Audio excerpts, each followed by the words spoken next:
4 দিনের ব্যবধানে স্বৈরাচারী হাসিনাকে আল্লাহ রাব্বুল আলামিন বাংলাদেশ থেকে বিতাড়িত করতে বাধ্য করেছেন।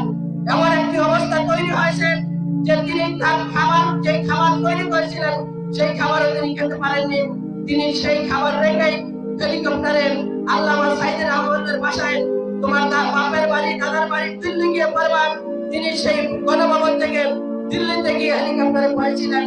মতিউর রহমান নিজামী, শহীদ আলী হাসান মোহাম্মদ মুজাহিদ, শহীদ কামারুজ্জামান, শহীদ আব্দুল কাদের মোল্লা, শহীদ মীর কাসেম আলী ভাই, আমাদের লক্ষ্মীপুরের শহীদ ডাক্তার ফয়েজ ভাই, আমাদের কোরআনের পাখি আল্লামা সাইদ রাহিমাহুল্লাহ, আমাদের আল্লামা লুৎফুর রহমান রাহিমাহুল্লাহ সহকারে যারা শাহাদাত বরণ করেছেন, মহান রবের নিকট দোয়া করি আল্লাহ সুবহানাহু ওয়া তাআলা সকলকে জান্নাতুল ফেরদাউসের মেহমান হিসেবে কবুল করুন।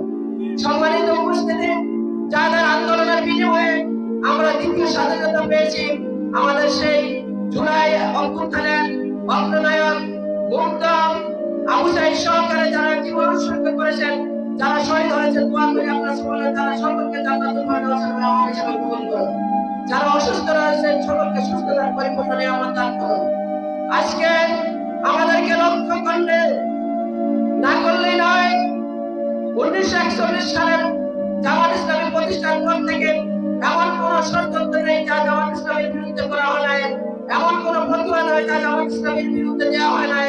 কিন্তু মহান রবের একান্ত মেহেরবানিতে জামাত ইসলামী এমন একটি অবস্থানে এসেছে, 1 আগস্ট যখন জামাত ইসলামীকে নিষিদ্ধ করা হয়েছিল, আমাদের কেন্দ্রীয় নেতৃবৃন্দ দূরদর্শিতার পরিচয় দিয়ে মহান রবের উপর সাহায্য কামনা করে আল্লাহর উপর ভরসা করে আমাদেরকে ধৈর্য ধরতে বলেছিলেন।